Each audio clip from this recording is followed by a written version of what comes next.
Selamat pagi, siang, ataupun malam, Bapak Abdul. Saya di sini Arnoldusian Pranata.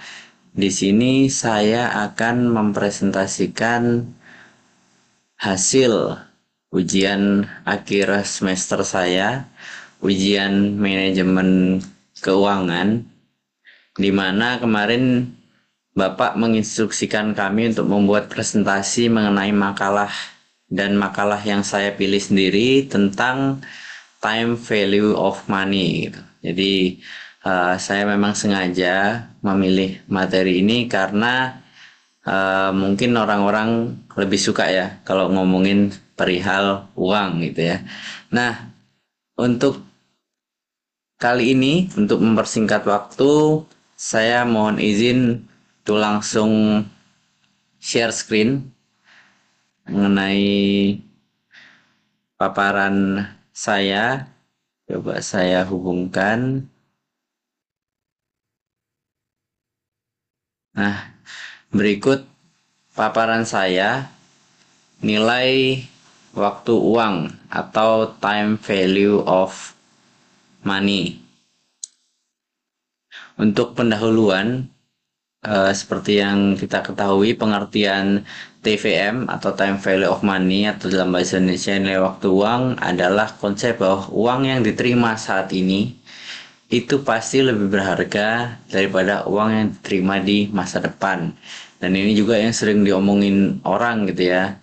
Nah, makanya saya penasaran nih, ini bener nggak ya gitu. Nah, hal ini terjadi karena uang saat ini dapat diinvestasikan dan menghasilkan keuntungan, sehingga memiliki nilai yang lebih tinggi daripada di masa depan. Lalu TVM sendiri, time value of money ini dipengaruhi oleh berbagai faktor seperti suku bunga, inflasi, dan biaya peluang. Suku bunga yang lebih tinggi menyebabkan uang tumbuh lebih cepat di masa depan. Sementara inflasi yang terus terjadi tahun ke tahun itu mengurangi daya beli uang di masa depan, sehingga biaya peluang adalah keuntungan yang dilewatkan dengan memilih satu pilihan investasi daripada yang lain. Nah, lalu rumusan masalah, saya menentukan beberapa di antaranya. Yang pertama, apa yang dimaksud dengan time value of money, bagaimana konsep future value dan present value dalam perhitungan nilai waktu uang, lalu bagaimana penerapan anuitas dalam perhitungan nilai waktu uang. Nah, selain itu bagaimana nih analisis terhadap konsep nilai waktu uang dalam praktik manajemen keuangan. Nah, tujuan presentasi saya kali ini sekaligus tujuan penelitian makalah UTS kemarin yang sekarang menjadi tugas ujian akhir semester, yaitu untuk menjelaskan konsep dasar TVM, mengurangi metode perhitungan TVM, menganalisis penerapan TVM dalam kebutuhan keuangan, mengidentifikasi tantangan dalam penerapan nilai waktu uang dalam investasi dan keputusan keuangan. Nah, yang pertama yaitu nilai masa depan atau future value. Ini diartikan sebagai jumlah yang akan dicapai oleh arus kas setelah melewati periode waktu tertentu dengan tingkat suku bunga tertentu. Perhitungan future value menggunakan konsep bunga majemuk, di mana bunga yang diperoleh setiap periode akan diinvestasikan terus-menerus atau diinvestasikan kembali.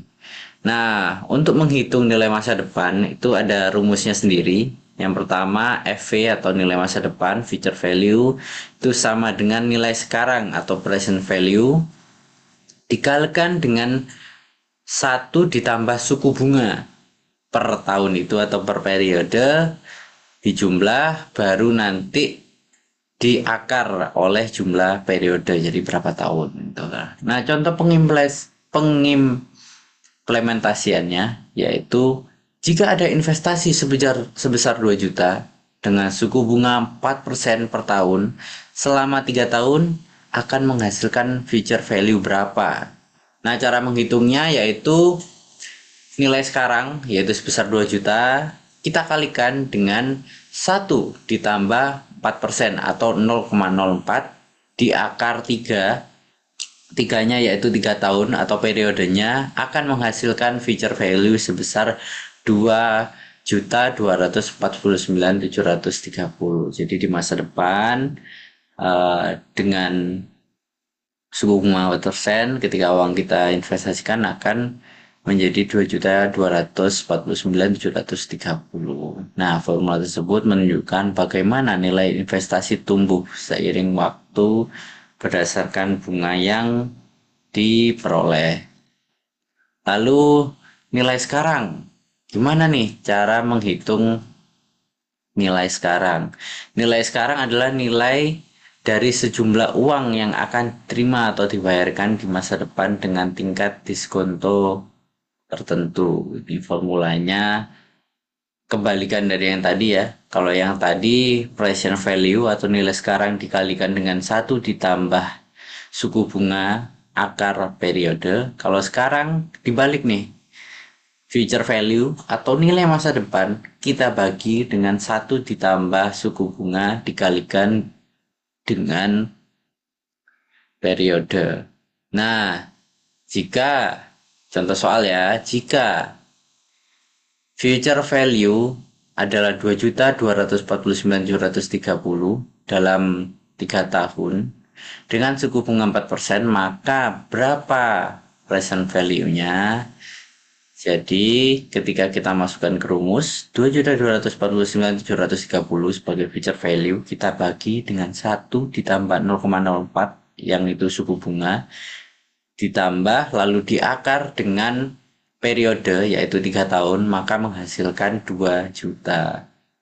Di formula tersebut menunjukkan bagaimana nilai uang di masa depan dapat dikonversi ke nilai sekarang. Kita bisa mengira-ngira nih, kalau nanti di masa depan ada duit segini, sekarang kira-kira berapa ya gitu. Nah, ini ada tambahan bunga sederhana melawan bunga majemuk. Kalau tadi di future value menggunakan bunga majemuk sendiri adalah bunga yang dihitung berdasarkan pokok ditambah bunga sebelumnya yang mengakibatkan pertumbuhan nilai investasi yang lebih cepat. Sementara bunga sederhana adalah bunga sederhana hanya dihitung berdasarkan pokok awal dan tidak mempertimbangkan akumulasi bunga sebelumnya. Ini masalah penjumlahan bunganya. Nah, selanjutnya adalah anuitas. Anuitas adalah serangkaian pembayaran tetap dalam periode tertentu, seperti pembayaran cicilan pinjaman atau premi asuransi. Nah, anuitas ini ada 2 jenis, yaitu anuitas biasa, di mana pembayaran dilakukan di akhir periode, atau biasa disebut dengan, kalau orang nyebutnya pasca ya, pasca bayar, atau anuitas jatuh tempo, yaitu pembayaran yang dilakukan di awal periode atau prabayar gitu ya. Nah, kalau anuitas biasa ini contohnya kalau kita dulu pakai listrik ya yang bukan token ya. Nah, tapi kalau anuitas jatuh tempo itu kita pakai listrik token, jadi kita beli dulu listriknya. Terus ini ada rumusnya juga untuk menghitung anuitas, tapi dalam konteks investasi dan perencanaan keuangan, anuitas digunakan dalam berbagai situasi seperti pembayaran pensiun, cicilan kredit, dan investasi reguler. Selain itu, anuitas juga digunakan dalam perhitungan nilai sewa properti dan pengelolaan dana pensiun jangka panjang. Nah, di makalah tersebut saya juga membahas tentang implementasi time value of money atau TVM dalam keuangan. Nah, yang pertama adalah penggalangan modal. Jadi, contoh implementasi yang pertama penggalangan modal. Menilai kelayakan investasi dengan membandingkan nilai sekarang dan arus kas masuk dan keluar. Lalu yang kedua, implementasi yang kedua adalah menentukan harga surat berharga. Jadi kita bisa menentukan harga surat berharga Menghitung nilai intrinsik surat berharga berdasarkan arus kas masa depan.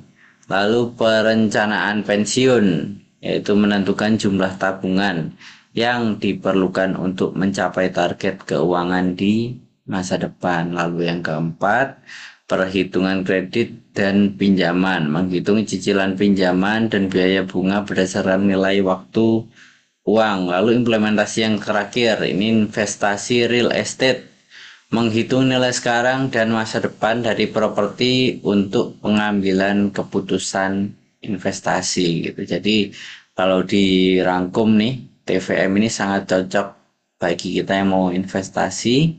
Jadi kita bisa memperhitungkan nilai uang kita nantinya akan jadi berapa.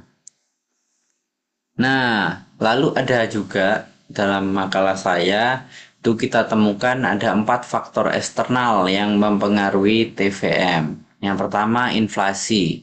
Ini sudah jelas ya karena setiap tahun pasti ada inflasi. Inflasi sendiri ada menurunkan daya beli uang di masa depan sehingga nilai uang sekarang itu lebih tinggi. Ini uh, inflasi. Lalu ada yang kedua suku bunga. Suku bunga yang lebih tinggi menyebabkan uang tumbuh lebih cepat di masa depan. Lalu ada kondisi ekonomi, di mana kondisi ekonomi yang tidak stabil dapat meningkatkan risiko investasi yang mempengaruhi nilai uang.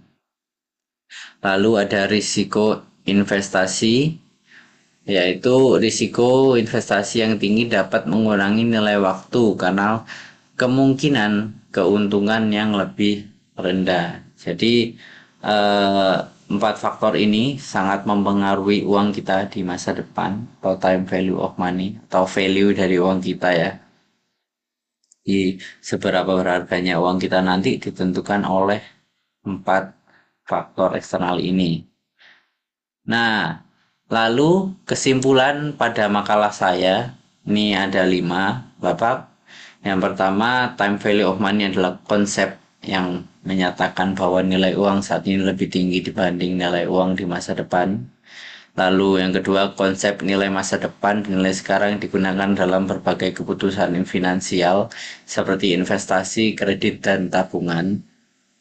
Lalu yang ketiga, anuitas merupakan metode pembayaran tetap yang digunakan dalam berbagai produk keuangan seperti pinjaman dan asuransi. Lalu yang terakhir, faktor eksternal seperti inflasi dan suku bunga dapat mengurangi nilai waktu uang secara signifikan, dan implementasi TVM dalam manajemen keuangan sangat membantu dalam membuat keputusan finansial yang rasional dan terukur. Lalu saran dan rekomendasi saya dalam makalah ini, individu dan perusahaan perlu memahami konsep TVM untuk mengoptimalkan keputusan keuangan mereka. Ini sangat memang direkomendasikan ya untuk perusahaan-perusahaan investasi terutama. Lalu perhitungan TVM sebaiknya memperhitungkan faktor eksternal seperti inflasi dan risiko ekonomi. Studi lebih lanjut diperlukan untuk mengeksplorasi metode yang lebih akurat dalam menghitung nilai waktu uang di berbagai skenario ekonomi. Lalu yang terakhir, penggunaan teknologi dalam analisis keuangan dapat meningkatkan akurasi perhitungan TVM. Sekian presentasi dari saya, Bapak Abdul. Berikut sumber referensi yang saya gunakan untuk menyusun makalah. Tentunya juga mengacu pada presentasi sesi 1 tentang time value of money. Terima kasih, sekian dari saya. Selamat pagi, siang, ataupun malam.